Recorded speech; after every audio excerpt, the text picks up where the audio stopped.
The desert sun hammered down on Camp Pendleton like the fist of an angry god. 115 degrees Fahrenheit. The kind of heat that made steel too hot to touch, that turned sweat into steam before it could fall. 30 Marines lay flat in the sand arms, locked bodies rigid in the plank position. M4 carbines strapped across their backs. 50 pounds of gear pressing down on spines already screaming for mercy. Drill instructor Reynolds paced between the rows like a prowling wolf. 62 years old. Silver hair buzzed to stubble. Face carved from leather and bad memories. 3 tours in the Gulf. 2 Purple Hearts. 1 prosthetic knee that clicked when he walked. Down, he barked. 29 bodies dropped into push-up position, sand grinding into palms, sweat pooling in the hollows of collarbones. The rhythmic grunt of men pushing their limits, then pushing past them. But one Marine stayed standing, Lieutenant Sloan Garrett, 5'4", 125 pounds soaking wet. Brown hair pulled back so tight it looked painted on. 24 years old, but with eyes that had seen more than most people see in a lifetime. She stood there, boots planted, arms at her sides, staring straight ahead like she was looking at something 1,000 miles away. Reynolds stopped, turned. The clicking of his knee punctuated the silence like a metronome counting down to detonation. Garrett, his voice could strip paint. "You think you're special?" Sloan didn't blink, didn't flinch. Her voice came out flat, calm, almost bored. "No, sir. I just know when to conserve energy." Somewhere in the ranks, someone choked on a laugh, tried to turn it into a cough, failed. Reynolds moved closer, close enough that Sloan could smell the coffee on his breath, see the network of burst blood vessels in his eyes. The sun behind him turned him into a silhouette, a shadow with teeth. "That's so. Yes, sir." "Then drop and give me 50. Right now. Show me this energy you're conserving." Sloan dropped. Not slowly, not reluctantly. She moved like water finding its level. Effortless, natural. Her body hit the sand in perfect form. Back straight, core tight, elbows at 45 degrees. She pumped out 50 push-ups in 42 seconds. Each rep perfect, each movement controlled. No shaking, no struggle, just mechanical precision. When she finished, she popped back to her feet like she'd been spring-loaded. Reynolds said nothing, just stared at her for 5 long seconds. Then he turned and walked away, his knee clicking out in a regular rhythm. But Sloan saw it, the flicker in his eyes, something between respect and concern, like he'd just watched someone juggle lit dynamite and walk away unscored. That was 12 weeks ago. The thing about being underestimated is that it's a weapon. Most people don't know that. They think being looked down on is a disadvantage, a burden, something to overcome. Sloan Garrett knew better. She'd learned it young, growing up in the Bronx with a single mother who worked double shifts at Jacoby Medical Center, walking home from school past the same corner where the same guys would sit on the same stoop making the same comments. "Hey, little girl, where you going so fast? Smile for us, baby. Don't be so serious. You're too pretty to look so angry." She'd learned to walk past them without looking, without reacting, to make herself small and forgettable, to disappear into her own skin, until the day she turned 16 and one of them grabbed her arm.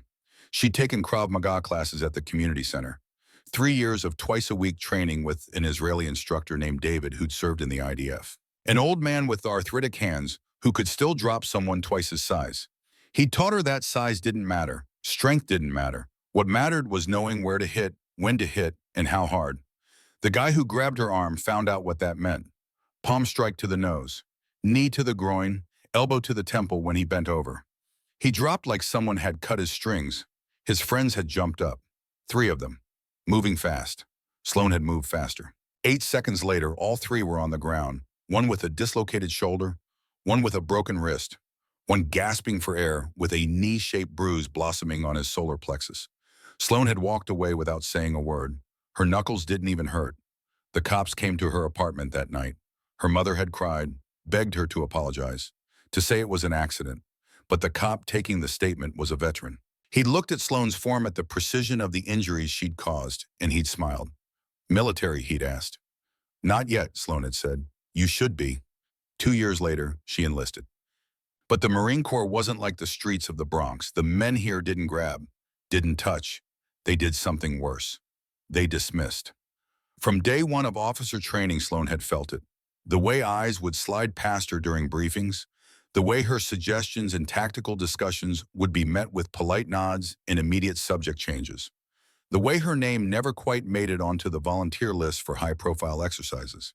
She was a ghost, present but unseen. There but irrelevant.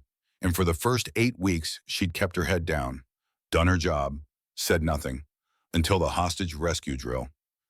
It was week 9, a tactical exercise designed to simulate a real-world scenario.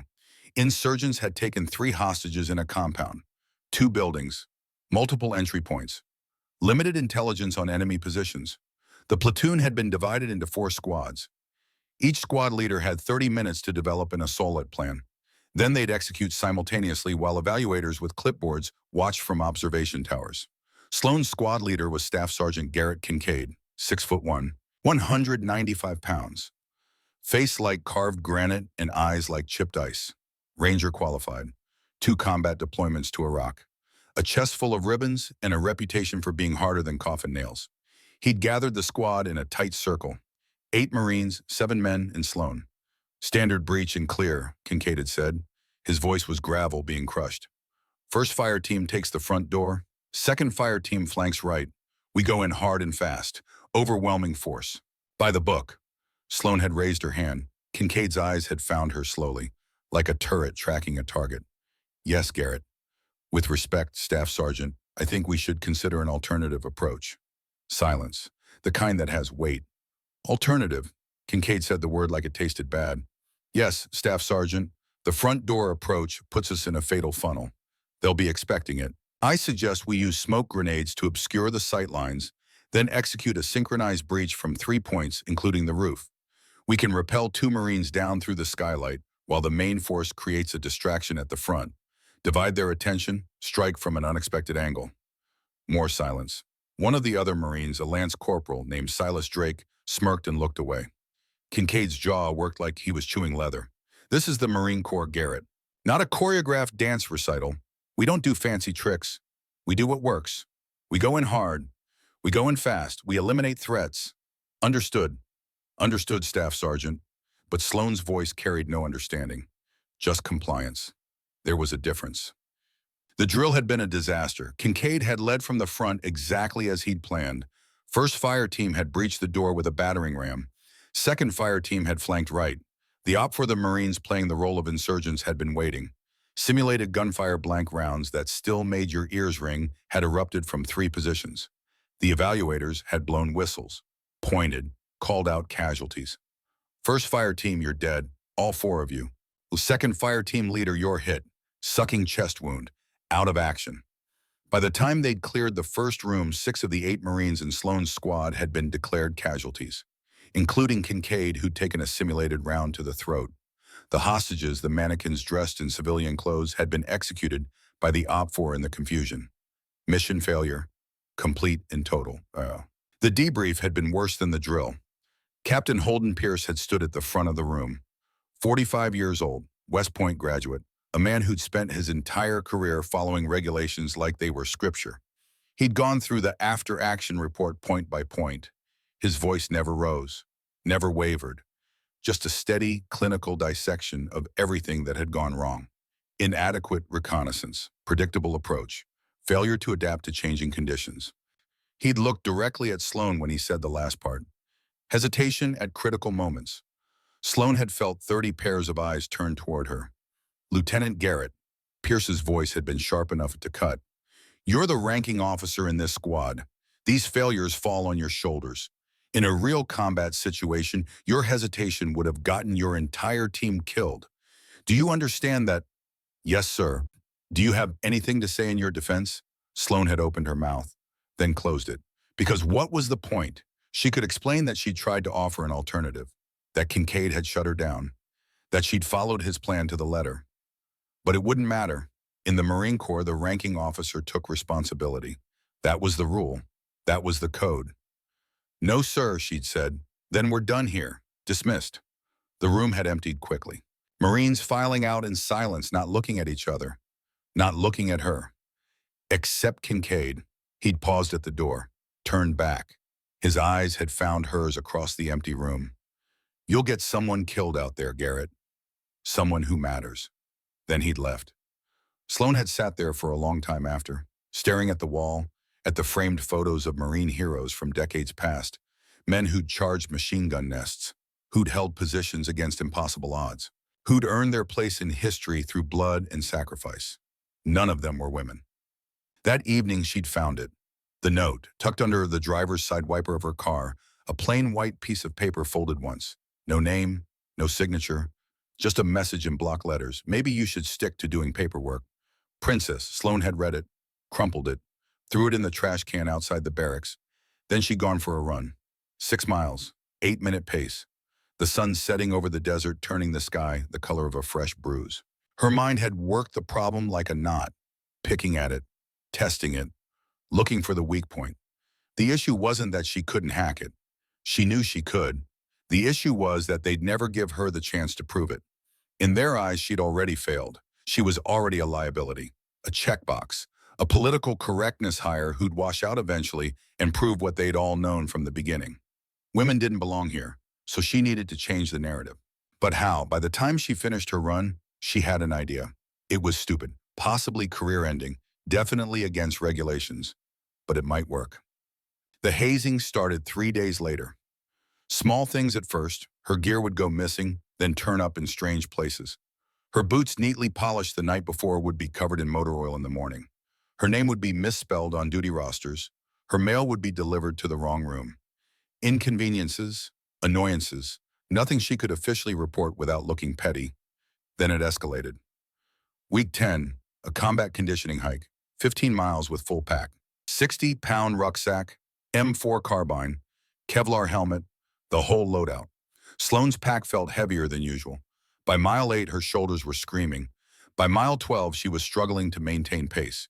When she finally made it back to base and dumped her pack, she found out why. Someone had put rocks in it, 20 pounds of rocks from the landscaping around the barracks, wrapped in a towel at the bottom where she wouldn't notice until it was too late. She'd said nothing. Just dumped the rocks, cleaned her pack, reported for the next duty as scheduled. Week 11, a night navigation exercise. Each Marine given a map, a compass, and 4 hours to reach a series of checkpoints in the dark. Sloane's compass had been demagnetized, not obviously, just enough that the needle would drift, giving readings that were off by 5 to 10 degrees. She'd figured it out by the 3rd checkpoint, started navigating by the stars instead, made it back on time. Still said nothing. Week 12, the final week before advanced training selections. That's when they crossed a line. The gym at Camp Pendleton stayed open until 2300 hours. Most Marines used it in the early morning or late afternoon, avoiding the brutal midday heat. Sloan preferred 2200 hours, late enough that most people were gone, early enough that she could still get 6 hours of sleep before reveille. She'd been working the heavy bag, practicing combinations, jab, cross, hook, uppercut, over and over, finding the rhythm, losing herself in the movement. She didn't hear them come in, didn't know they were there until the lights went out. The emergency lighting kicked in immediately. Dim red bulbs that turned the gym into something from a nightmare. Long shadows, strange angles. 6 figures stepped out of those shadows. Sloane's hands dropped from the bag. Her body shifted automatically. Weight on the balls of her feet. Knees slightly bent. Hands up but not in fists. Open palms, ready to move in any direction. Staff Sergeant Kincaid stood in the center. The other 5 formed a loose semicircle around him. Corporal Fallon Briggs to his right, 5'8", former Golden Gloves boxer, arms like cable steel. PFC Donovan Webb to his left, 6'3", 210 pounds. College wrestler before he enlisted. Behind them, Lance Corporal Silas Drake, Muay Thai fighter, a man who smiled when he hit people. Corporal Knox Sullivan, judo black belt, quiet, efficient, dangerous. And PFC Hayden Cross, the youngest of them, 20 years old, taekwondo background, trying hard to look tough and not quite pulling it off. Garrett, Kincaid's voice echoed in the empty gym. We need to talk. Then talk. You don't get it, do you? You don't belong here. This isn't about being a woman. This is about being a liability. You're going to get someone killed. Someone who has a family waiting for them. Someone who matters. Sloan said nothing, just watched, calculated angles. Distances, escape routes, there weren't any good ones. We're giving you a chance to do the right thing, Kincaid continued. Put in for a transfer, logistics, administration, something safe, something where you can't hurt anyone. And if I don't, Fallon Briggs stepped forward, then we make your life so miserable you'll quit on your own. I'm a woman too, Fallon added. Her voice was different from the others. Harder, like she had something to prove. But I know my place. I earned my spot by being better than good, by being perfect. You, you're just here because they needed to fill a quota. Sloane looked at each of them in turn, memorizing faces, burning them into her memory. You finished, she asked quietly. Kincaid's jaw clenched. For now. Good. Sloane turned her back on them, walked to her gym bag, picked it up, slung it over her shoulder. Then she walked out of the gym without looking back. Behind her, she heard Donovan Webb's voice, confused, almost disappointed. That's it. She's just gonna take it. Kincaid's response was quieter, but Sloane still heard it. Give her time. She'll break. They always do. Sloane didn't go back to her barracks. Instead, she walked to the base library. Open 24 hours for Marines who worked odd shifts or couldn't sleep. She logged on to one of the public computers, pulled up the base bulletin board, the digital one that most people ignored buried under layers of official announcements and safety briefings. She scrolled down, past the chaplain services, past the mental health resources, past the volunteer opportunities. There, a single line. Posted 3 months ago. No author listed. For those who want to train beyond standard. No questions asked. Response time 24 to 48 hours. And an email address, a random string of numbers and letters at a generic provider. Sloane had seen it before, filed it away in the back of her mind as interesting but irrelevant. Now it was relevant. She opened a new email, typed 4 words, I need your help. Then she hit send. For a long moment, she sat there staring at the screen, second-guessing, wondering if she'd just made a huge mistake. Then she logged off, cleared her browsing history, walked back to her barracks. She fell asleep almost immediately, the sleep of someone who'd made a decision and committed to it for better or worse. The response came 3 hours later. Sloane woke at 05:30 for morning Pacific time, checked her email on her phone while she tied her boots. The reply was short, Yuma Proving Ground. Arizona, Saturday 0400. East entrance, 3rd building. Base 7, bring your combat boots. You'll need them. Stone Saturday was 4 days away. Sloane read the message 3 times, then deleted it. She had no idea who Stone was. No idea if this was legitimate or some kind of elaborate setup. No idea if showing up would end her career before it really started. But she was going anyway. Because the alternative was spending the next 20 years watching her back, waiting for the next pair of rocks in her pack, the next demagnetized compass, the next group of Marines who thought she didn't belong. And Lieutenant Sloane Garrett from the Bronx, who'd put 3 grown men on the ground when she was 16 years old, who'd walked away from that corner without a scratch, who'd enlisted to prove something to herself and no one else. That woman didn't wait for other people to decide her fate. She took it. The next 4 days passed in a blur of routine. PT at dawn, classes on military law and tactical leadership, drill and ceremony practice. Meals eaten quickly in the chow hall sitting alone because no one wanted to be associated with the officer who'd gotten her squad killed in a training exercise. Sloane didn't mind the isolation. She'd learned a long time ago that being alone wasn't the same as being lonely. On Friday night after evening chow, she went back to the gym. The same one where Kincaid and his crew had cornered her. She half expected them to show up again. To escalate. They didn't. She worked the heavy bag for 90 minutes, jab cross, hook uppercut, over and over until her knuckles were raw and her shoulders burned. Then she went to the barracks, packed a small bag, combat boots, PT gear, water bottles, energy bars, a first aid kit. She didn't sleep much that night, not from nerves, just from anticipation. At 0300, she got up, changed into civilian clothes, jeans and a t-shirt, baseball cap pulled low. She left base at 0315, signed out on leave status, 48-hour pass. Completely legitimate. No questions asked. The drive from Camp Pendleton to Yuma, Arizona took 3 hours. Sloane made it in 2.5. The sun was just starting to think about rising when she pulled up to the east entrance of Yuma Proving Ground. The sky was that particular shade of dark blue that meant dawn was coming, but hadn't arrived yet. The proving ground was massive. Nearly 1,400 square miles of desert used for military testing, artillery ranges, vehicle testing areas, airstrips for experimental aircraft, and somewhere in all that emptiness bay, 7 of Building 3. She found it exactly where the email said it would be. An old maintenance hangar, corrugated metal walls, rusted at the corners, paint peeling in long strips like sunburned skin. The bay door was open. Sloane parked her car, got out, The desert air was already warm. By noon it would be unbearable. She walked toward the open bay door. Her boots crunched on gravel. The sound seemed impossibly loud in the pre-dawn silence. Inside the hangar she could see a figure, backlit by a single work lamp. Impossible to make out details. "You, Garrett?" The voice was male, rough, like it had been sanded down by years of shouting orders over gunfire. "Yes, sir." "Drop the sir. I don't work for the Corps anymore. Name's Maddox, but you can call me Stone. Everyone else does." The figure stepped into the light. Colonel Thaddeus Maddox looked exactly like what he was, a man who'd spent his entire adult life preparing for war. 62 years old, but built like a man 20 years younger. 6 feet tall, 180 pounds. Silver hair buzzed to gray stubble. A scar ran down the right side of his face from temple to jaw. Shrapnel, probably. Or knife, hard to tell. His left hand was missing the pinky and ring finger. Old injury, long healed. He wore faded cargo pants and a black t-shirt with no markings. Combat boots that had seen better decades. "You know what this place is?" Maddox asked. "Yuma Proving Ground, military testing facility." "Wrong. This place is a graveyard for bad ideas. Failed weapon systems, vehicles that didn't work. Technology that sounded good on paper but fell apart in the field." "You know what they all had in common?" Sloan shook her head. "They looked perfect in the lab. But out here where it's hot and sandy and nothing works the way it's supposed to, they broke. Every single one." He paused, looked at her with eyes the color of old pennies. "The Marines think you're a bad idea, Garrett. They think you look good on paper but you'll break in the field. Are they right?" "No, sir. I mean, no." "Prove it. 50 push-ups, right now. Perfect form." Sloan dropped, pumped out 50 push-ups in under a minute, popped back to her feet. Maddox didn't look impressed, didn't look disappointed either. Just nodded.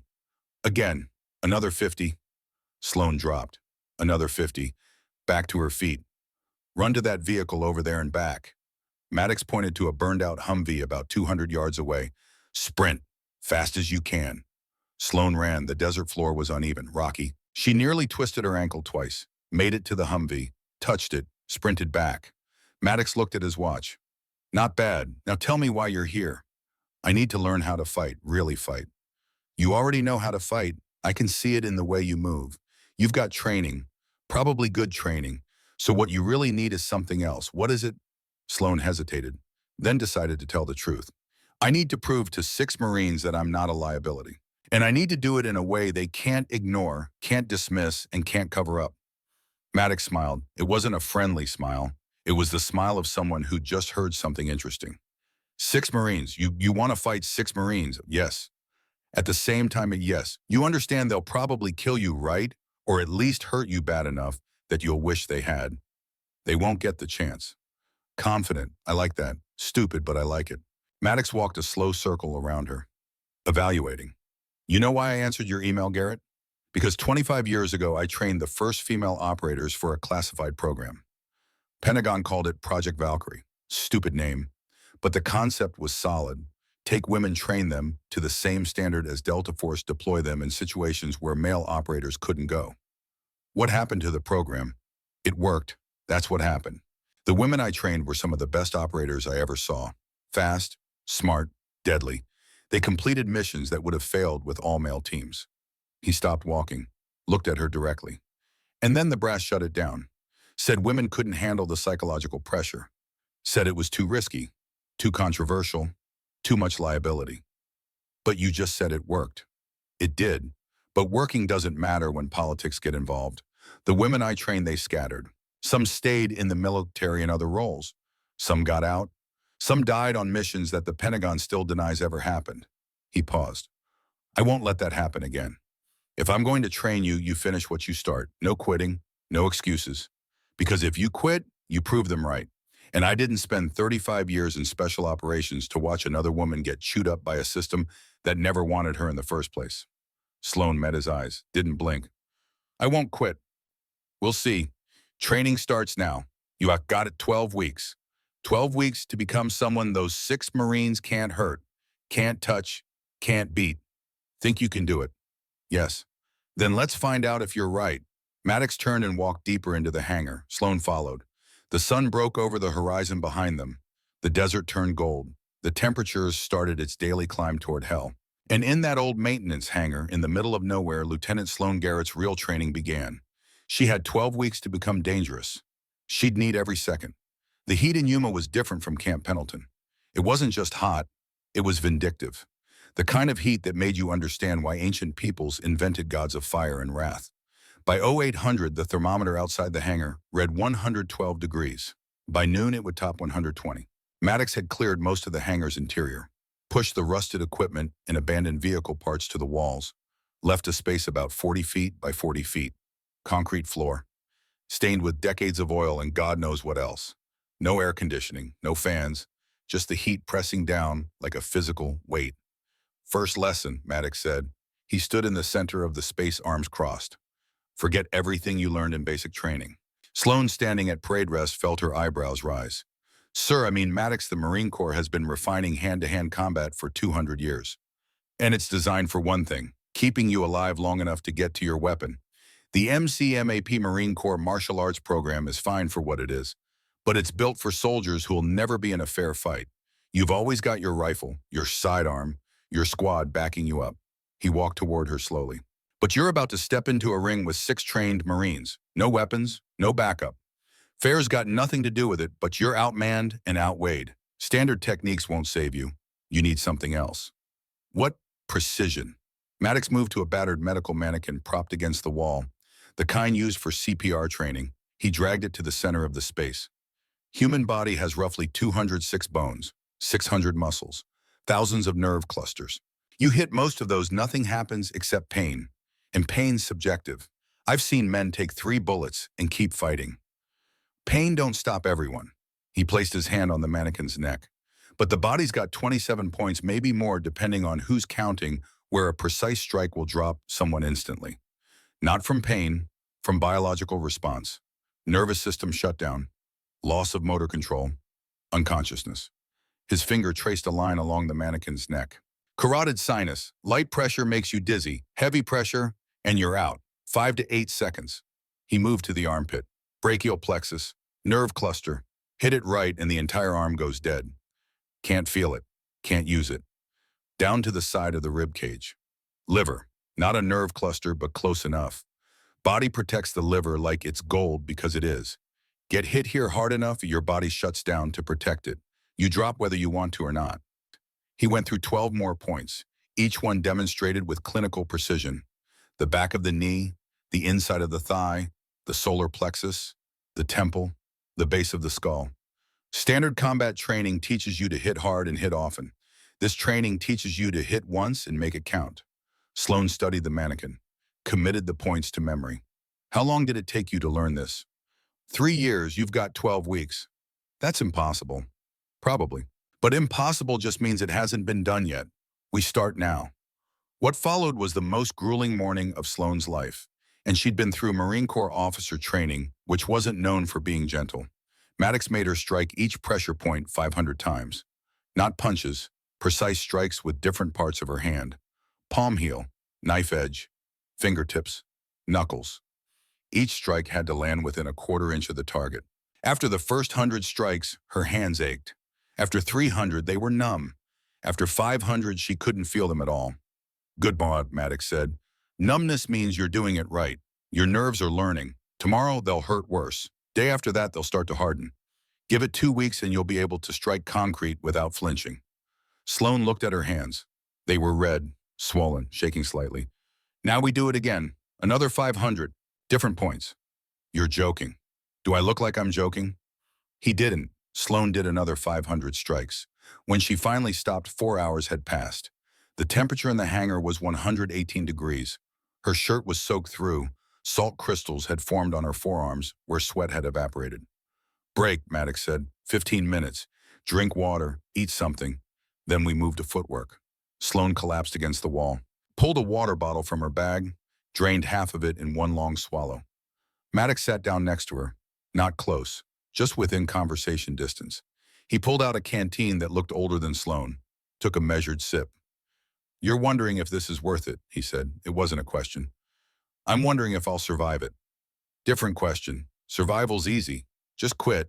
Walk away. Go back to base. Tell yourself you gave it a shot.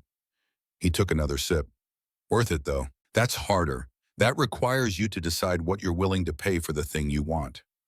What did you pay? Maddox was quiet for a long moment. When he spoke, his voice had changed, softer, older.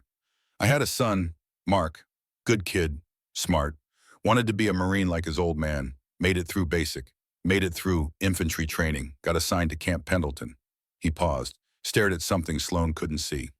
He died during a training exercise, rappelling accident, equipment failure. He was 24 years old. Sloan didn't know what to do, so she said nothing.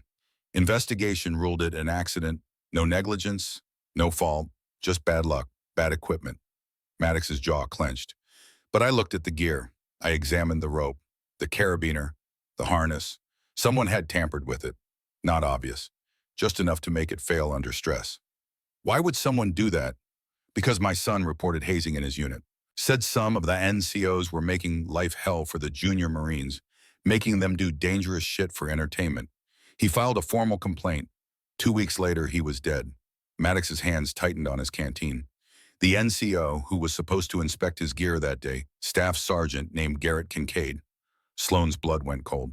Same Kincaid who's at Camp Pendleton now. Same Kincaid who's making your life miserable.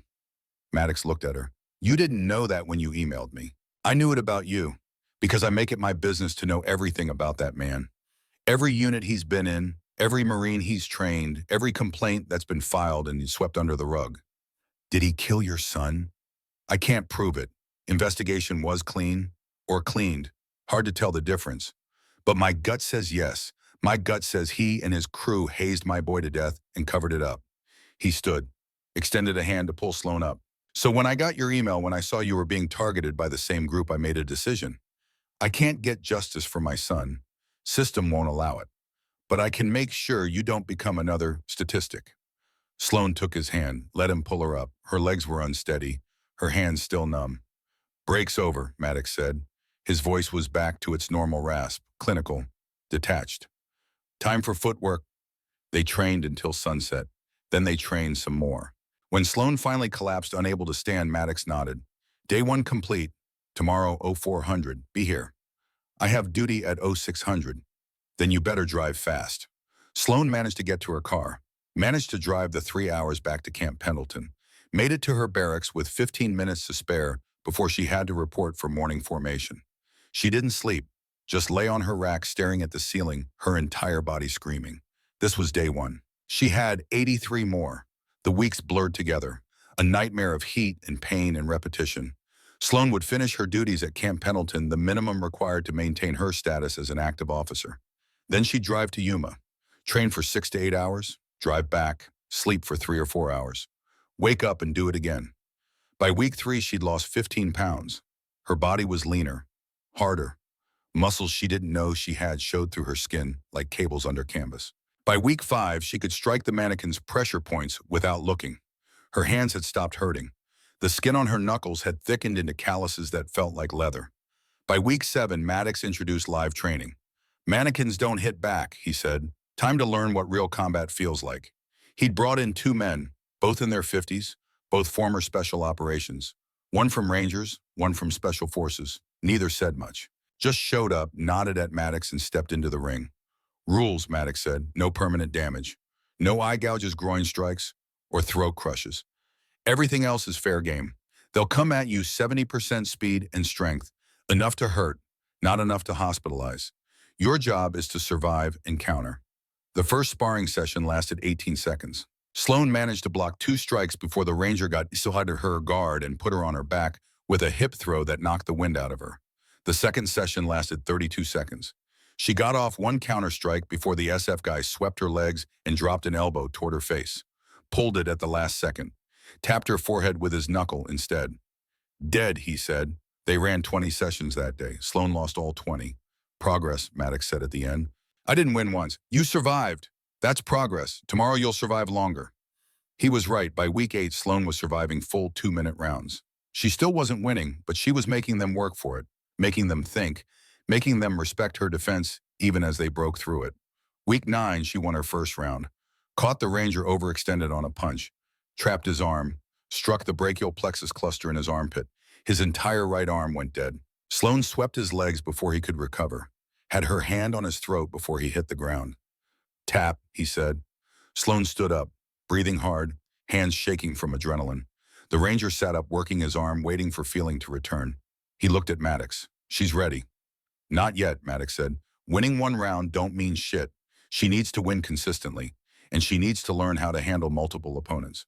Week 10, Maddox changed the training again. Now it was Sloan against both men. 2-on-1, 3-minute rounds. She lost every session. But she was learning to use their positioning against them, to make them get in each other's way, to create angles where only one could attack at a time. It wasn't enough. 2 trained operators, even at 70%, were overwhelming. They'd pin her down, trap her, force her into positions where she had no good options. After one particularly brutal session where she'd been submitted 4 times in 3 minutes, Sloan sat against the wall, head in her hands. I can't do this. 6 opponents? 6. If I can't handle 2, how am I supposed to handle 6? Maddox crouched next to her. Wrong question. You're thinking about it like you have to fight 6 people. You don't. You have to fight 6 people who don't know how you fight. 6 people who will be overconfident, who will come at you without respect. And how does that help? Because overconfidence is a weakness. They'll make mistakes, attack when they should defend, cluster when they should spread out. Your job isn't to beat 6 Marines. Your job is to exploit 6 Marines making the same mistakes at the same time. He pulled out his phone, showed her a video, security camera footage from what looked like a bar fight, 1 man against 5. The 1 man moved like water, redirected attacks, used bodies as shields, dropped opponents with quick, precise strikes. The whole thing lasted 47 seconds. That's Alexei Kasyanov, Russian Spetsnaz. This happened in Berlin 2008. 5 drunk idiots tried to rob him. He put all 5 in the hospital without throwing a single punch. You know how? He didn't fight 5 people. He fought 1 person 5 times. Each engagement lasted 6 to 10 seconds. Strike, disable, move. Strike, disable, move. By the time the 5th guy realized what was happening, 3 of his buddies were on the ground and he was alone. Maddox pocketed his phone. That's your strategy. 6 Marines will come at you. You drop 1, immediately shift position, drop another. Keep moving. Don't let them surround you. Don't let them coordinate. Make it 6 individual fights, not 1 group fight. And if they're smart enough to coordinate, then you lose. But I met Staff Sergeant Kincaid once years ago before my son died. He's arrogant. His crew's arrogant. They won't think they need to coordinate against 1 woman. They'll come at you hard and fast, expecting you to fold. Maddox stood, extended his hand. That's when you prove them wrong. Week 11, the Ranger and SF guy brought 3 more people, 2 women and 1 man, all former special operations, all willing to spend a weekend in the Arizona desert helping train someone they'd never met. 5-on-1 drills, full contact, no holding back. Sloan lost the first 10 rounds, started winning the 11th. By round 20, she was winning consistently. Not easily, not cleanly, but winning. She'd learned to read the pattern, the rhythm of multiple attackers, where to position herself so only 2 could engage at once, how to use fallen bodies as obstacles, how to strike and move before anyone could counter. The female SF operator, a woman named Christine, who'd served in the Army's cultural support teams, pulled Sloan aside after 1 session. You fight like someone with nothing to lose. Maybe I don't. Everyone has something to lose, but the best fighters are the ones who've already made peace with losing it.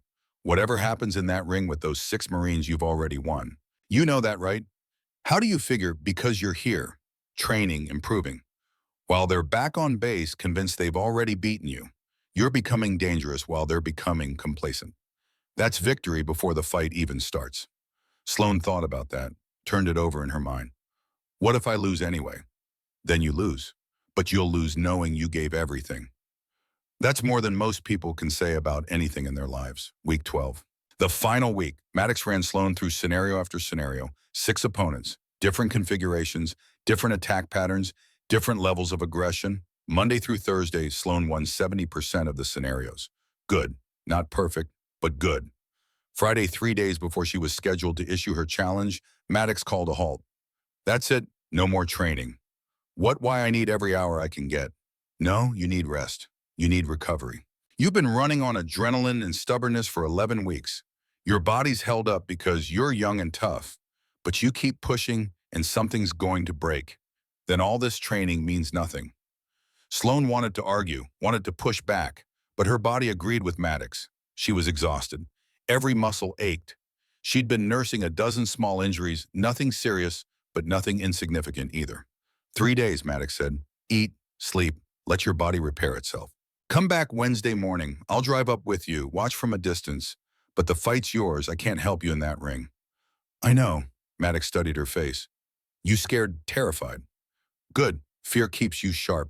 Just don't let it paralyze you. He paused. One more thing. Your left shoulder. You've been favoring it for 2 weeks. What's wrong with it?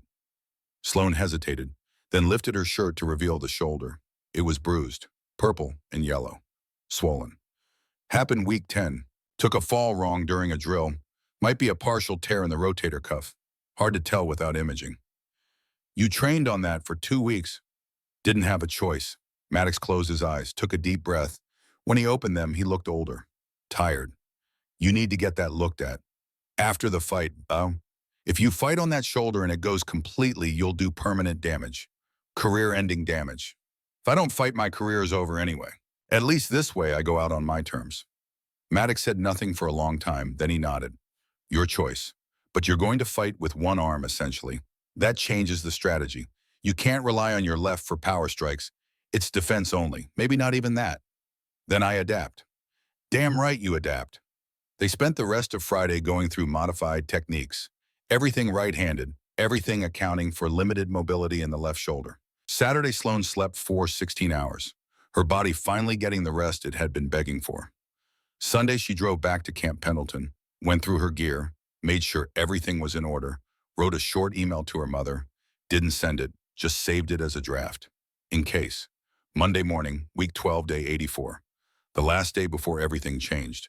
Sloan reported for morning formation, standard duties, paperwork, equipment checks. A tactical briefing for an upcoming exercise.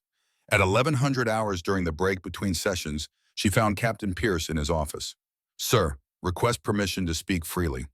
Pierce looked up from his computer, frowned. Granted. I want to issue a formal challenge, training demonstration, hand-to-hand combat, me versus 6 volunteers. Friday morning 0600 Training Yard Alpha. Pierce leaned back in his chair. What are you trying to prove, Garrett? That I'm not a liability, sir. By fighting 6 Marines at once. You understand how that sounds, right? It sounds like suicide. It's not, sir, I've been training. I'm ready. Training where, with who? This isn't official corps training. If you've been receiving unauthorized instruction, that's a violation of regulations. With respect, sir, I used my off-duty time to pursue additional physical training. That's not a violation. That's initiative. Pierce stared at her for a long moment. If you do this and you lose, you're done.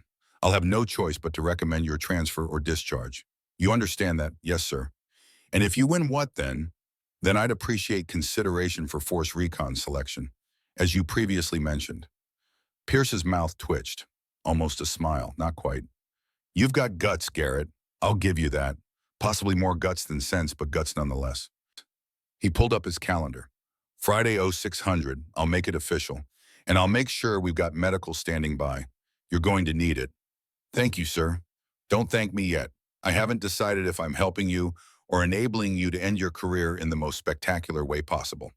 Sloan left the office, walked across the base to the training yard, the same place where 12 weeks ago she'd been declared a liability, where her squad had failed the hostage rescue drill, where her career had started its downward spiral. She stood in the center of the yard, felt the sand under her boots, looked up at the sun brutal and unforgiving. In 4 days, she'd be back here, facing 6 Marines who wanted to break her. But she'd spent 12 weeks in heat that made this look mild. 12 weeks learning how to turn the human body into a puzzle with 27 different solutions. 12 weeks becoming someone those 6 Marines had never met. The woman they'd cornered in the gym didn't exist anymore. That woman had been burned away in the Arizona desert, refined in the crucible of endless repetition, forged into something new, something dangerous. Sloan's phone buzzed, text message from an unknown number. You ready, Stone? She typed back, ready? Good. Remember precision over power. 1 strike, 1 down. And Garrett, yeah, make them remember. Not just for you, for everyone they've ever underestimated. For my son. For every Marine who died because someone in charge was more interested in protecting their career than protecting their people. You step in that ring, you're not just fighting 6 Marines, you're fighting a system. Make it count.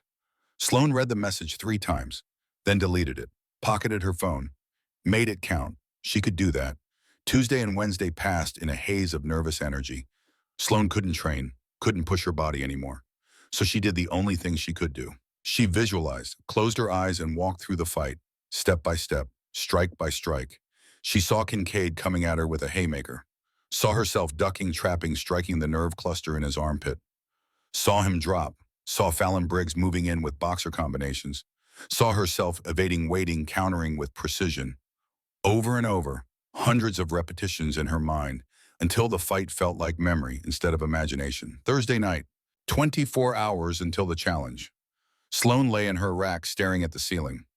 Around her, the barracks were quiet, other Marines sleeping, snoring, living their normal lives. Tomorrow morning, her life would change, one way or another. She thought about her mother, working double shifts at the hospital, never complaining, never asking for help, just doing what needed to be done. She thought about Maddox, training her for free because he couldn't save his son, but maybe he could save her. She thought about the woman she'd been 12 weeks ago, scared, isolated, convinced that the system would never let her prove herself. That woman was gone, and Sloan didn't miss her. Sleep came eventually, not restful, but enough. Friday morning, 0500, Sloan got up, dressed in her PT uniform, black shorts, gray Marine Corps t-shirt, combat boots laced tight. She walked to the training yard. The sun wasn't up yet. The sky was that particular shade of dark blue that meant dawn was coming. She was the first one there. Good. She wanted to stand in the space, feel it, own it before anyone else arrived. By 0530, Marines started filtering in. Not just her unit. Word had spread, 80 Marines, maybe more, all coming to watch the woman everyone called a liability try to fight 6 trained combat specialists. Some faces were curious, some skeptical, some openly hostile. Just a few, looked like they were rooting for her, but only a few. Captain Pierce arrived at 0545. Behind him, 2 Navy corpsmen with medical bags, a stretcher, an ambulance on standby at the edge of the yard, that confident. At 0550, the 6 volunteers arrived. Kincaid in the lead, Fallon Briggs beside him, then Donovan Webb, Silas Drake, Knox Sullivan, and Hayden Cross. They looked relaxed, confident, like this was already over and they'd won. Kincaid saw Sloan standing in the center of the yard, smiled. It wasn't a nice smile. Still time to back out, Garrett. Save yourself the embarrassment. Sloan said nothing, just looked at him, through him. Captain Pierce stepped into the center, raised his voice so everyone could hear. Here are the rules. Hand-to-hand combat. No weapons. No biting, eye gouging, or groin strikes. Fighter down for 5 seconds is eliminated. Lieutenant Garrett can tap out at any time. The 6 volunteers can yield individually but cannot tap out as a group.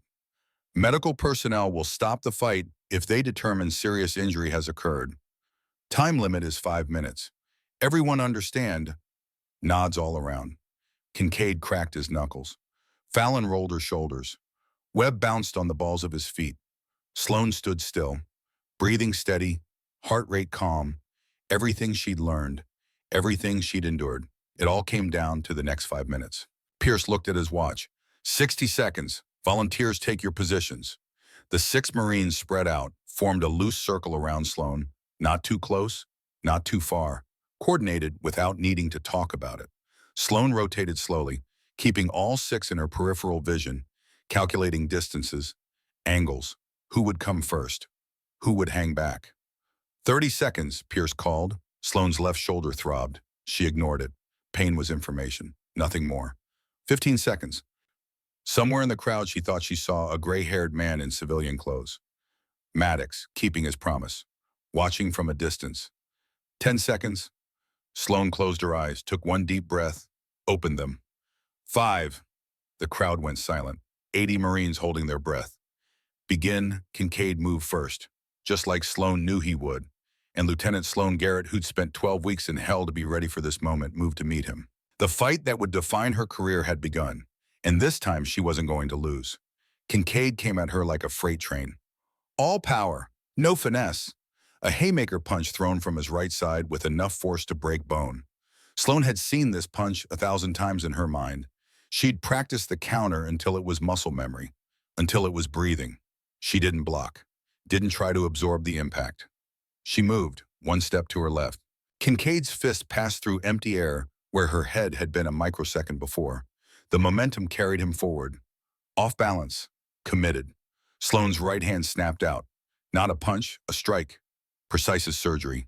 Her knuckles connected with the brachial plexus nerve cluster in Kincaid's armpit. The exact spot Maddox had made her hit 10,000 times on the mannequin. Kincaid's entire right arm went dead. The neural signal from his brain to his limb just stopped. His arm dropped to his side, useless as a rope. His eyes went wide. Confusion, then recognition, then fear. Sloane didn't give him time to process. She swept his lead leg with her right foot. Simple, effective. Kincaid's weight was already forward. The sweep just helped gravity do its job. He went down face first, hit the sand hard enough to raise a small cloud of dust. His right arm underneath him. Trapped. Total time 12 seconds. The crowd made a sound, not quite a gasp, not quite a cheer, something between disbelief and awe. Pierce's voice cut through. Kincaid is down, count starts now one. Sloane was already moving. Didn't look back. Didn't celebrate. 6 opponents meant 5 remained, and she knew what came next. She'd visualized this sequence hundreds of times.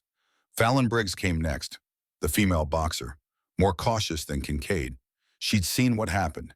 She wouldn't make the same mistake. Fallon advanced with her hands up, orthodox stance. Left foot forward, chin tucked. She threw a jab. Testing, measuring distance. Sloane slipped it, minimal movement, just enough. Fallon threw another jab, then a cross, then a hook, building a combination, working the angles like she'd been taught, like she'd done in dozens of bouts. Sloane didn't counter, just evaded, shifted her weight, let each punch pass by inches. She was studying Fallon's rhythm, the pattern of her breathing, the way her shoulder telegraphed each punch a fraction of a second before she threw it. Behind her, Pierce's count continued. 3-4. Fallon threw 15 punches in 10 seconds. Fast, crisp, professional. Only 3 landed, all glancing blows, not enough to hurt, barely enough to notice. Then Fallon overcommitted, a right cross thrown with full power, trying to end it, trying to prove she could do what Kincaid couldn't. Sloane saw it coming, saw the windup. The slight shift in Fallon's hips, the way her back foot pivoted. She didn't move away, she moved in, closed the distance before Fallon's punch reached full extension. Got inside Fallon's guard where a boxer's power disappeared. Too close to punch, too close to defend. Sloane's right elbow came up fast, caught Fallon directly in the solar plexus, the cluster of nerves behind the sternum that controlled the diaphragm. Fallon's breath left her body in a single explosive gasp. Her eyes bulged. Her hands dropped from her guard to her stomach. Sloane didn't wait. Spinning back fist to Fallon's temple. Not hard enough to cause real damage. Hard enough to send a shockwave through her already shocked nervous system. Fallon's knees buckled. She dropped to a sitting position. Gasping, trying to breathe, failing. 5 Kincaid is eliminated. 18 seconds. 2 down. Sloane's left shoulder was already protesting, the rotator cuff injury screaming with each movement. She'd used her right arm for everything so far, but she couldn't keep that up forever. Donovan Webb and Knox Sullivan came together. The wrestler and the judoka. Both grapplers. Both smart enough to realize that rushing in one at a time wasn't working. They approached from different angles. Webb from the left, Sullivan from the right, trying to force Sloane to choose, to defend one side and leave the other open. Sloane didn't choose. She ran, not away, toward them, directly at Webb. Webb's eyes widened. He adjusted, dropped his hips, ready to catch her, to use his 210 pounds in wrestling experience to take her to the ground where size mattered. But Sloane didn't try to tackle him. At the last possible second, she dropped. A baseball slide, right between his legs. Webb tried to turn, too slow. His momentum carried him forward, directly into Sullivan, who was coming from the other direction. They collided, 2 big men moving fast. The impact sounded like a car accident. Webb's forehead connected with Sullivan's nose. Blood sprayed. Sullivan stumbled backward, hands going to his face instinctively. Sloane popped up behind them. They were tangled, confused, trying to figure out where she'd gone. She didn't give them time. Axe kick. Her right heel came down on the back of Webb's left knee, right on the perineal nerve that ran behind the joint. Webb's leg collapsed. The nerve screamed.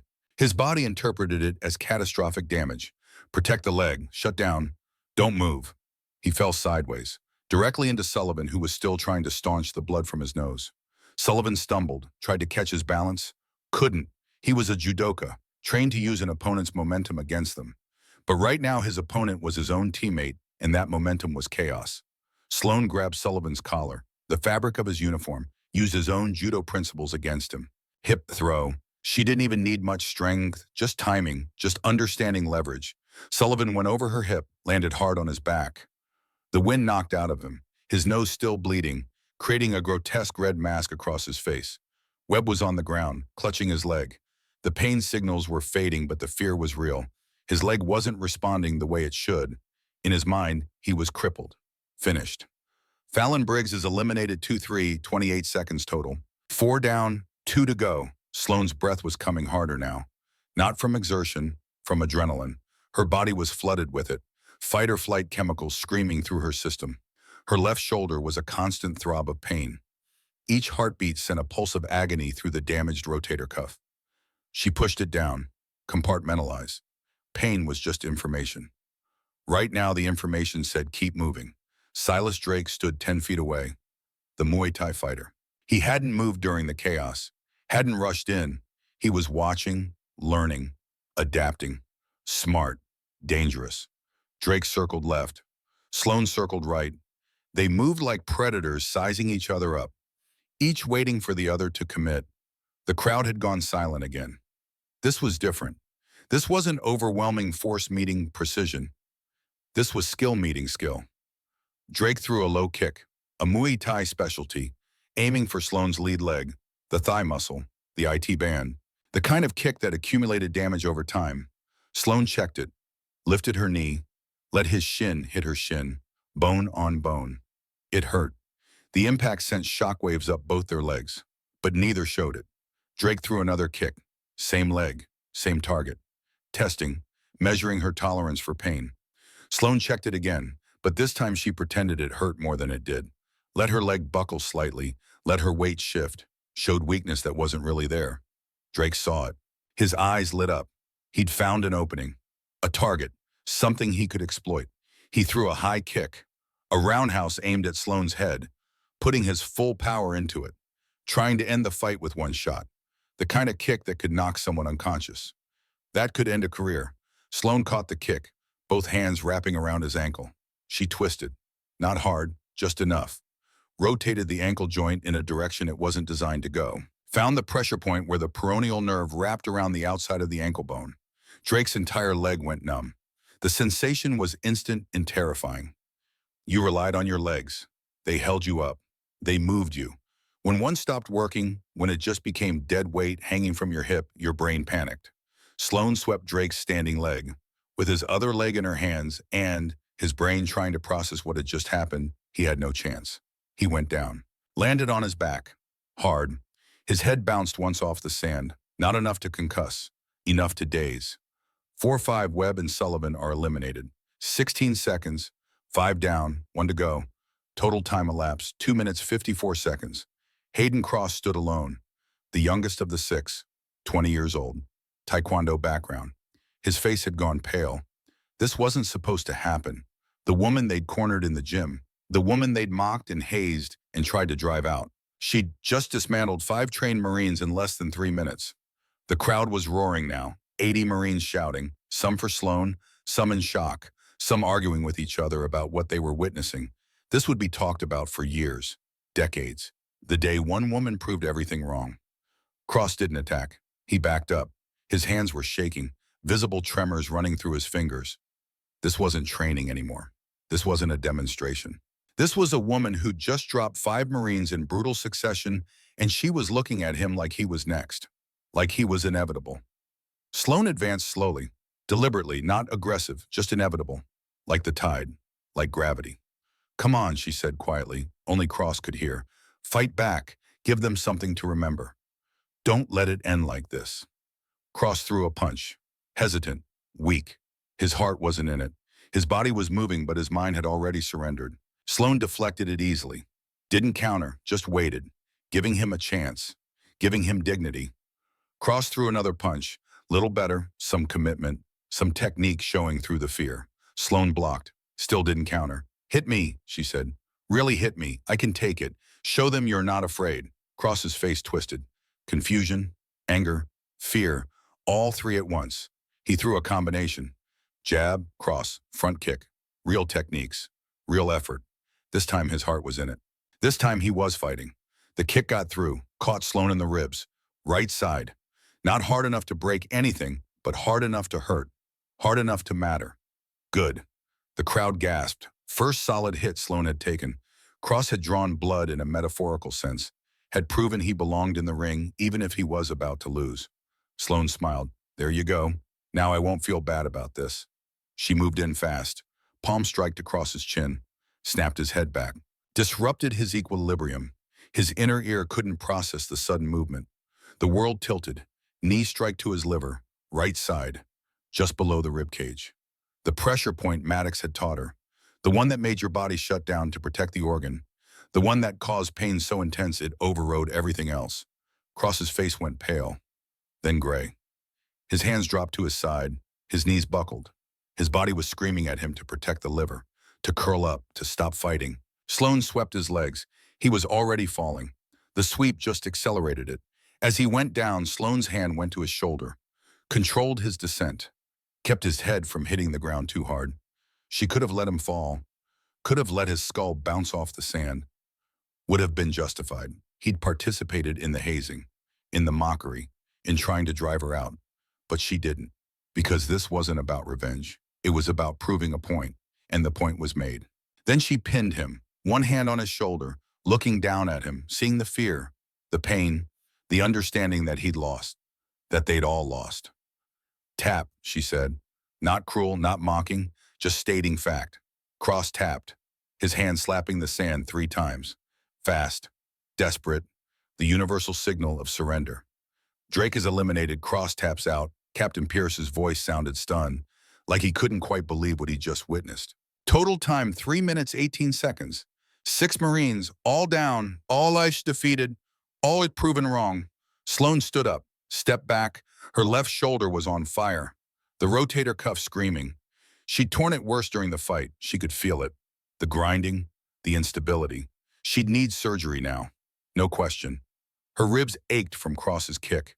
Her shins were bruised from checking Drake's kicks. Her hands were shaking from adrenaline crash. Her vision was slightly blurred. Her hearing muffled. But she was standing, and they weren't. The crowd was silent, complete and total silence. The kind that has weight and texture. The kind that feels like pressure in your ears. The kind that comes before something breaks. Then someone started clapping, slow, rhythmic. Others joined, then more. Within seconds, half the crowd was applauding. The other half stood frozen, unable to process, unable to reconcile what they'd just seen with what they'd believed. Pierce stood at the edge of the yard. His mouth was open. He closed it, opened it again. Nothing came out. He looked like a man whose fundamental understanding of the universe had just been challenged. Finally, he found his voice. Winner by elimination and submission, Lieutenant Garrett. The applause grew louder, but Sloan didn't hear it. She was looking at the 6 Marines on the ground. Kincaid was sitting up, working his arm. Feeling was starting to return. Pins and needles, then pain, then function. But his face had changed. The arrogance was gone, replaced by something else. Recognition, maybe respect, maybe just shock. Fallon was breathing normally now, coughing, her lungs remembering how to work. Her eyes were on Sloan, not with hatred, with something like awe.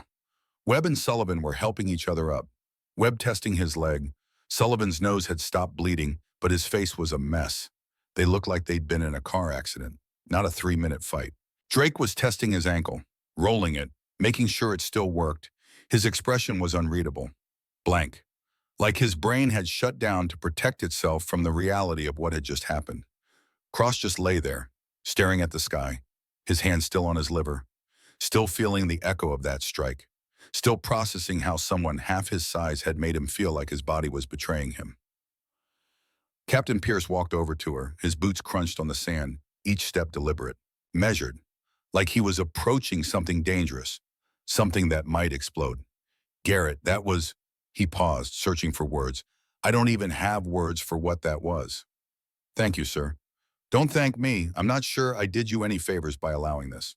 He paused, looked at the 6 Marines, then back at Sloan. Where did you learn to fight like that? Private instruction, sir. Off-duty time. Private instruction, right. Pierce didn't believe her, but he also didn't push. Some things were better left unasked. Some answers were better left unspoken. Medical needs to check you out. Then we'll debrief. And Garrett, yes, sir, force recon selection. I'll make the recommendation today. You earned it. Hell, you've earned more than that. But it's all I can give you. Sloan nodded. Thank you, sir. But she didn't smile, didn't celebrate, because this wasn't victory. This was just the first step. The fight was over, but the real war against a system that didn't want her here, that was just beginning. The corpsmen descended, young men with medical bags, checking pupils, feeling for broken bones, making sure no one needed emergency transport. Everyone was mobile. Everyone was conscious. No permanent damage visible.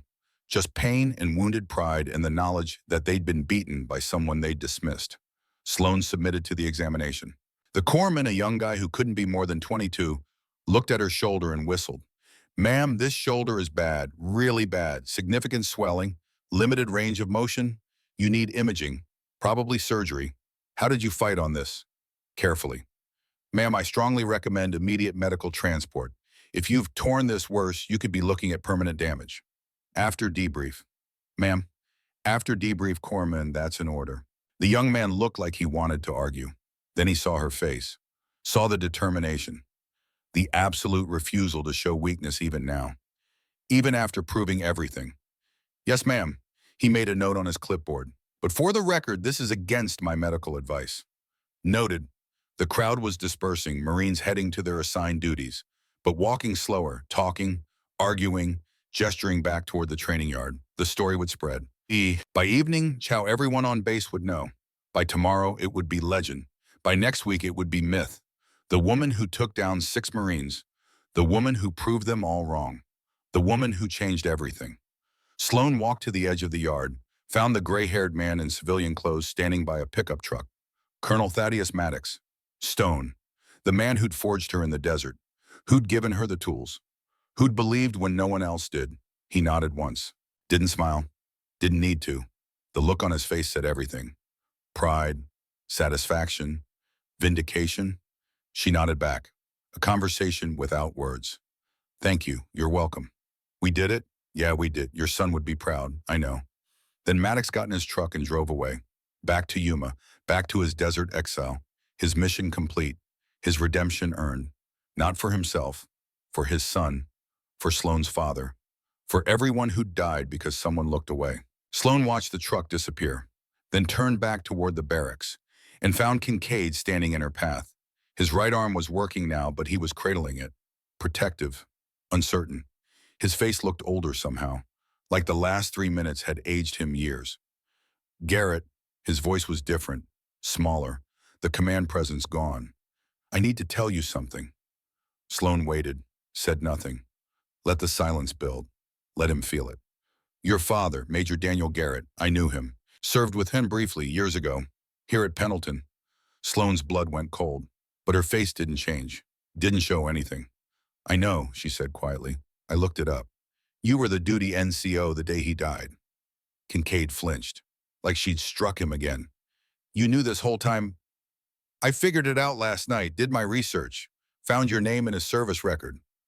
Then you know I was the one who inspected his gear, the gear that failed. I know you signed off on it, said it was satisfactory. 3 hours later, my father was dead, fell 80 feet, broke his neck.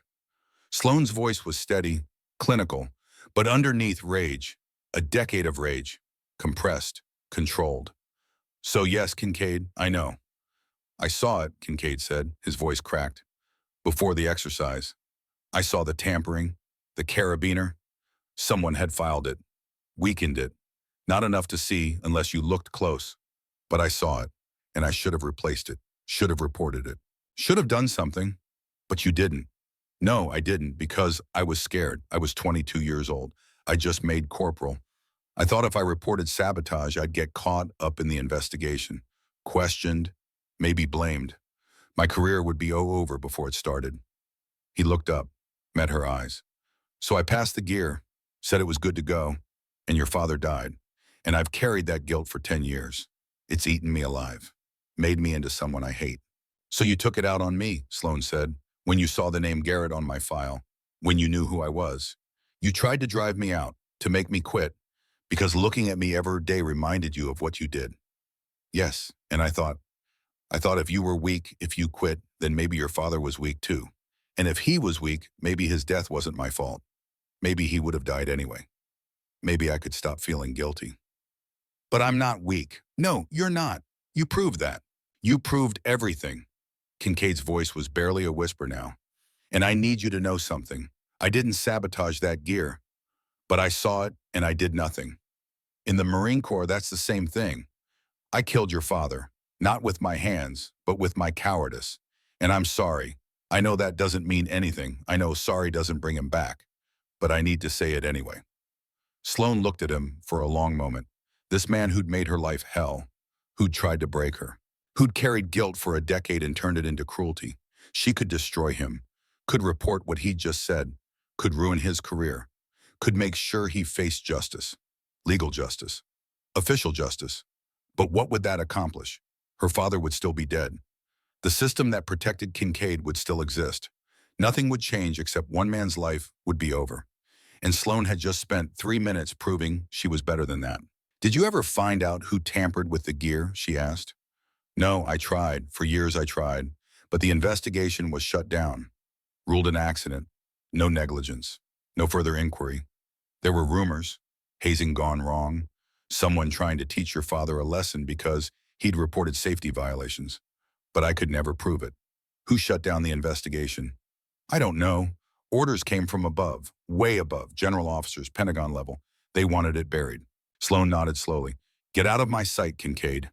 Garrett, now, before I change my mind about how this ends. You're not worth it. You're not worth my career, my future, my father's memory. She stepped closer, lowered her voice. But if I ever hear about you looking the other way again, if I ever hear about you letting something slide because it's easier than doing the right thing, I will end you, not physically, but professionally, socially, completely.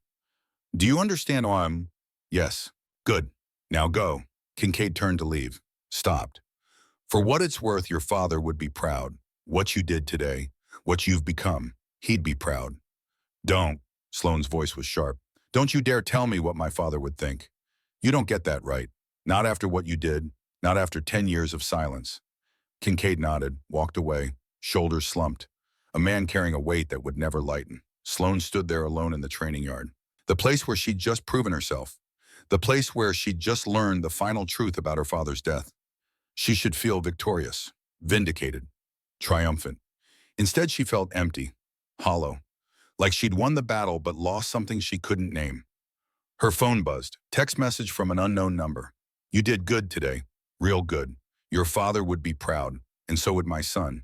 Thank you for proving them all wrong. Thank you for showing the Corps what right looks like.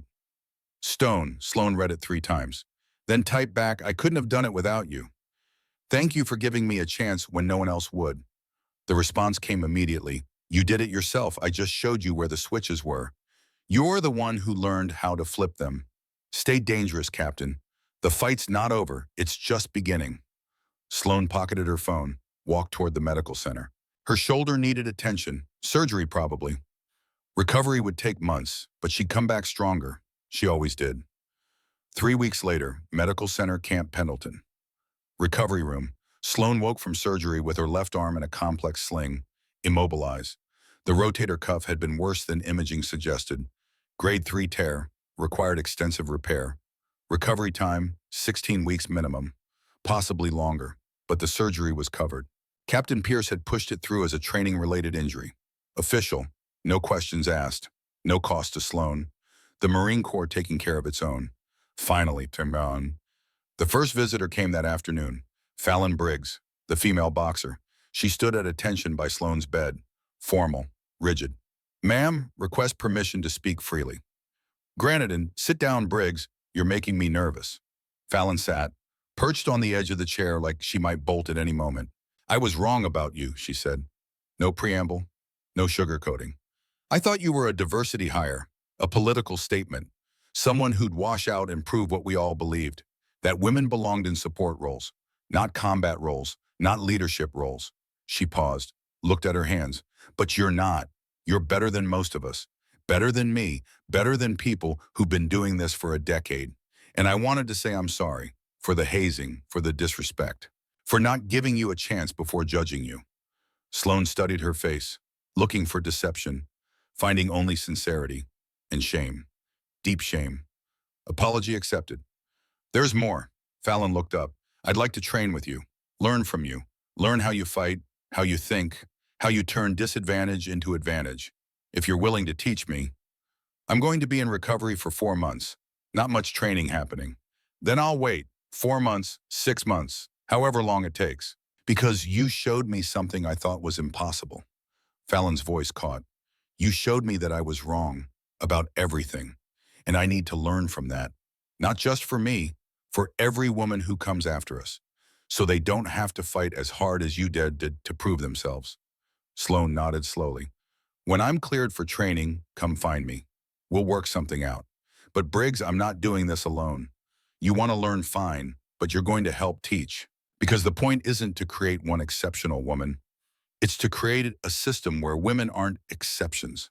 Fallon smiled. Yes, ma'am, I can do that. Others came. Donovan Webb, Silas Drake, even Hayden Cross, each with their own apology, each with their own story, each asking for the same thing, to learn, to train, to be better. Sloane gave them the same answer. When she was healed, when she was ready. They could learn, but only if they were willing to teach others, to pay it forward, to change the culture from within. Knox Sullivan never came. Word was he'd requested a transfer. Alaska, as far from Camp Pendleton as possible. Couldn't handle the embarrassment, the shame of losing to someone he'd dismissed. Sloane didn't blame him. Some people couldn't handle being wrong, couldn't adapt, couldn't change. Better to let them go than force them to stay. On day 21, Captain Pierce came, brought coffee, sat in the chair, looked older somehow, tired. Your recommendation for Force Recon has been approved. Pending physical clearance, you'll report to selection in 8 months. Gives you time to heal and get back to full strength. Thank you, sir. Don't thank me yet, but before that, he pulled out a folder. Thick. Official. I did some digging about your father, about the investigation into his death. Called in every favor I had. This is what I found. He handed her the folder. Inside were investigation reports, witness statements, photographs of the failed equipment, autopsy results, and a memo, stamped confidential, dated 2 weeks after her father's death. The memo was from a colonel reviewing the investigation.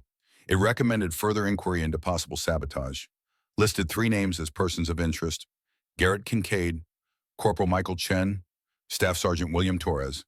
But there was a second page, a response from higher up, a general. The response shut down further investigation, stated that pursuing sabotage allegations would damage unit cohesion and morale, recommended closing the case as accidental death. Move on, forget about it. The general's signature was clear. Richard Cross, Captain Pierce's father. Sloane looked up. Your father covered this up. Yes, Pierce's face was stone, and I didn't know about it until 3 weeks ago, when I started asking questions after your fight. When I realized that if you could uncover something about Kincaid, maybe there was more to uncover about the whole situation. Why are you telling me this? Because you deserve to know the truth, because my father was wrong. He prioritized politics over justice. He protected the institution at the expense of the individual. And I'm ashamed of that. Pierce leaned forward. I can't undo what he did. He's retired now, living in Virginia, untouchable. But I can make sure you know what really happened. Does Kincaid know about this? No, and I'm not going to tell him. That's your decision. What you do with this information is entirely up to you. You can pursue it. Try to reopen the investigation, expose the cover-up, ruin careers, or you can let it go. Move forward. Focus on the future. He paused. Either way, I'll support you. Sloane stared at the documents. 10 years of questions, finally answered. Her father hadn't died from a random accident. He'd died from negligence, from a system that valued reputation over accountability, from Marines who'd seen something wrong and done nothing, and from a general who'd buried the truth to protect the Corps. She could pursue it, could demand justice, could destroy careers, could expose the cover-up to Congress, to the media, could make sure everyone knew what happened, or she could let it go. She closed the folder, handed it back to Pierce. Keep it. I don't need it. You sure, Bao? My father's gone. Nothing I do will bring him back. Exposing this won't give me closure. Won't make the pain go away. Won't change anything except ruin some careers and make me look like I'm seeking revenge. She paused. But I can honor his memory by being the kind of Marine he was. The kind who did the right thing even when it cost him. The kind who reported safety violations even knowing it might get him killed. By making sure no one else goes through what you went through. Exactly. That's justice enough. Pierce took the folder, nodded. You're going to make a hell of an officer, Garrett. The kind the Corps needs. The kind that changes things from the inside. I'm going to try, sir. That's all anyone can ask. After Pierce left, Sloan sat alone in the recovery room. The sun was setting outside, orange light filtering through the blinds, painting everything in gold. She picked up her phone, dialed a number she'd memorized but never called. It rang 4 times, then Maddox. It's Garrett. I wanted to thank you for everything. Silence on the other end. Then, you don't owe me thanks, Captain. Yeah, I do. You gave me something I couldn't get anywhere else. You gave me the tools, the training, the belief that I could do it when everyone else said I couldn't. I gave you training. You did the rest. You gave me more than training. You gave me justice. Not for my father, for your son, for everyone who died because someone in authority decided their career was more important than the truth. She paused. That matters. That means something. More silence. When Maddox spoke again, his voice was rough, emotional, something she'd never heard from him. You planning to pursue the general, the cover-up? No, I'm planning to make sure it never happens again. I'm going to train the next generation to be better than the one that came before, to value honor over politics, truth over convenience, people over careers. She looked at the closed folder on the table beside her bed. That's how we win. Not by punishing the past, by building a better future. Your father would agree with that. I hope so. He would, trust me. I knew Daniel Garrett, briefly, years ago. He was a good Marine, a good man, honest, brave, unwilling to compromise on what was right even when it cost him. Maddox paused. And he'd be damn proud of the woman you've become. Prouder than you know. Sloane's throat tightened. Thank you. Don't thank me. Just keep doing what you're doing. Keep proving them wrong. Keep showing the Corps what right looks like. Keep being dangerous. A pause. And Garrett, if you ever need anything, training, advice, someone to talk to who understands what it's like to fight a system that doesn't want you, you call me anytime. Understood. Understood. Good. Now get some rest. You've earned it. The line went dead. Sloane sat there holding the phone. Then she put it down, opened her laptop, started drafting curriculum for a class she didn't have permission to teach yet, but would, eventually. The past was done, the future was waiting, and Captain Sloane Garrett was ready to meet it. 1 year later, Marine Corps Mountain Warfare Training Center, Sierra Nevada, California. Captain Sloane Garrett stood at the front of a classroom. 30 new recruits, 20 men, 10 women, all nervous, all uncertain, all wondering if they had what it took. She knew that feeling, remembered it viscerally, the fear, the doubt, the conviction that she didn't belong, that she'd be found out, exposed as inadequate. My name is Captain Garrett, she said. Her voice carried easily, confident, clear. I'm going to be your primary combat instructor for the next 16 weeks. Some of you are wondering if a woman can teach you anything useful. Some of you think this is some kind of diversity initiative. Some of you are already planning how to transfer out. She paused. Let the silence build. Let them feel it.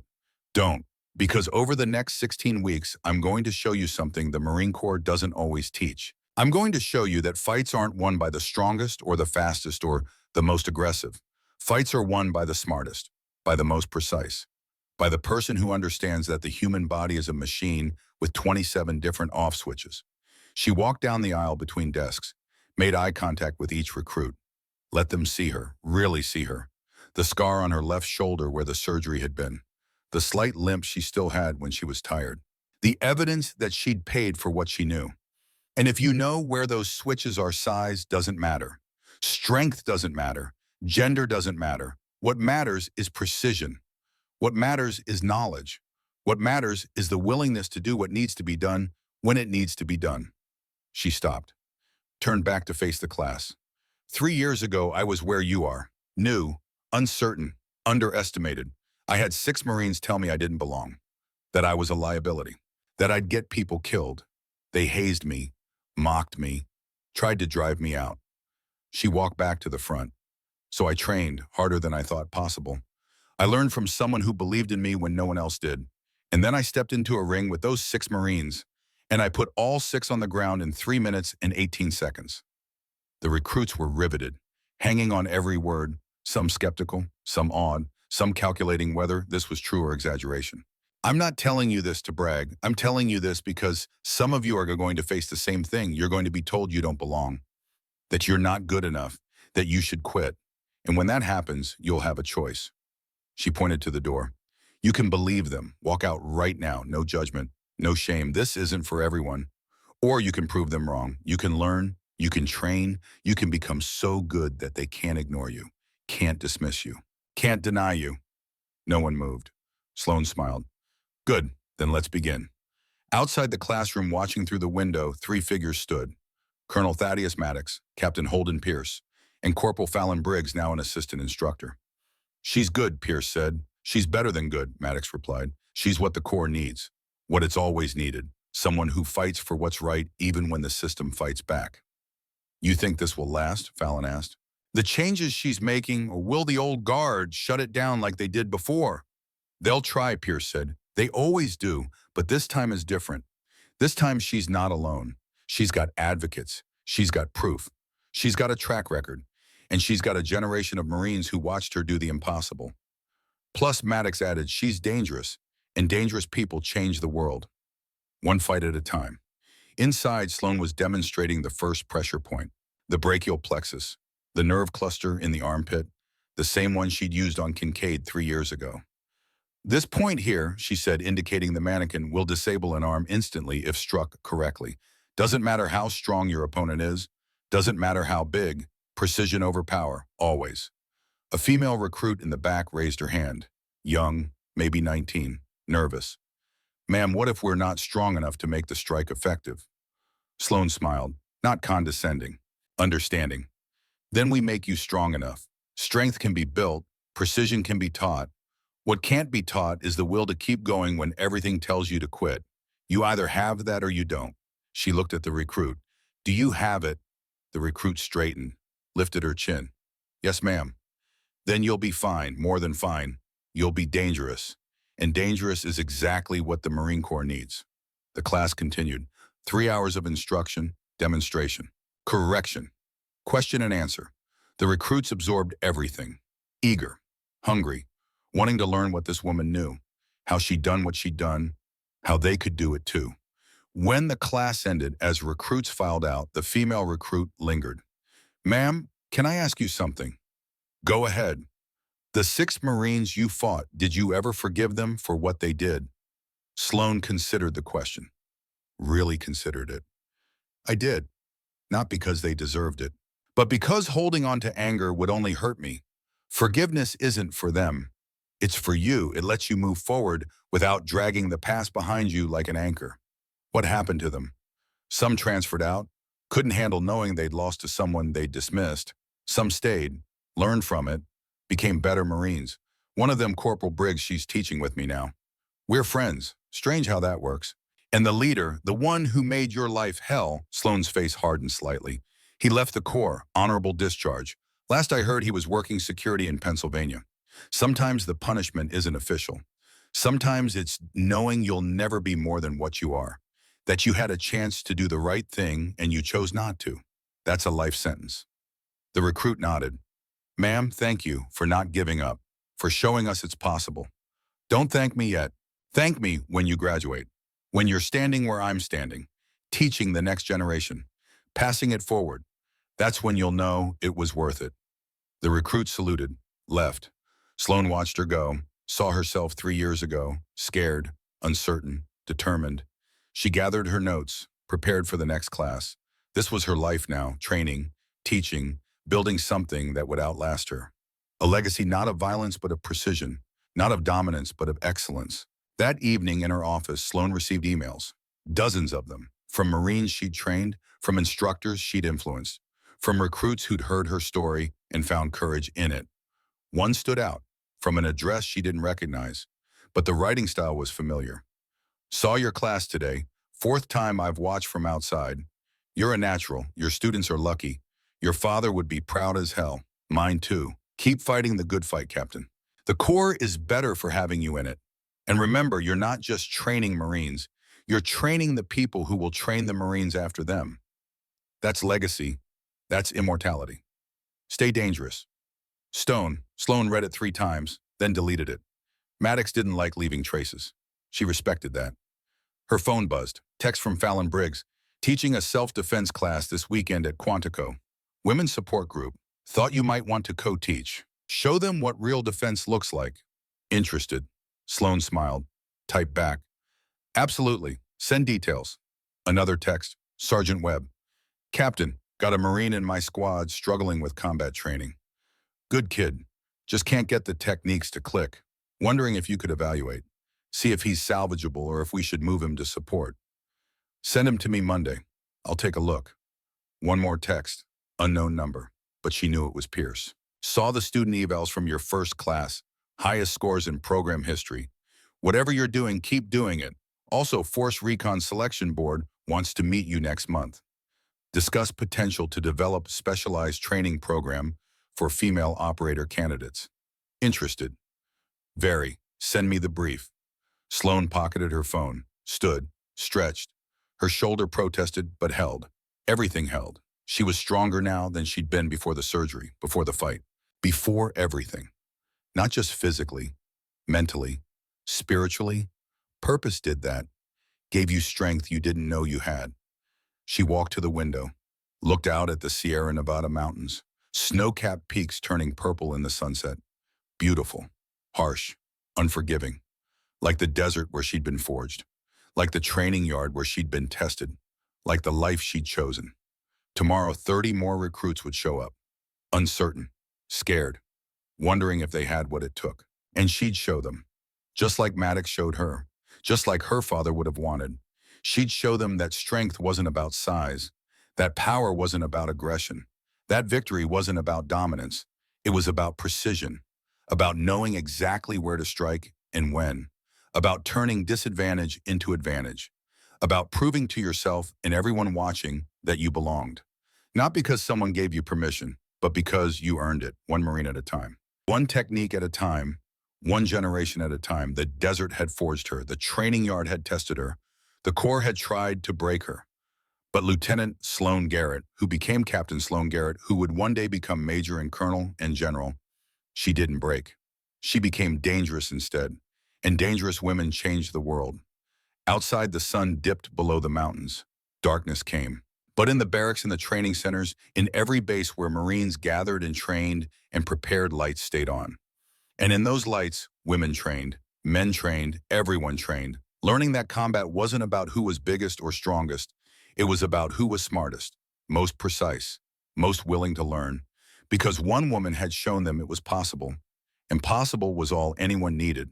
The rest was just work, hard work, painful work. The kind that left scars and calluses and permanent damage. But worth it. Always worth it. Because when they called you weak, when they said you didn't belong, when they tried to break you and drive you out and make you quit, there was only one response that mattered. Prove them wrong, one strike at a time. Precision over power. Always.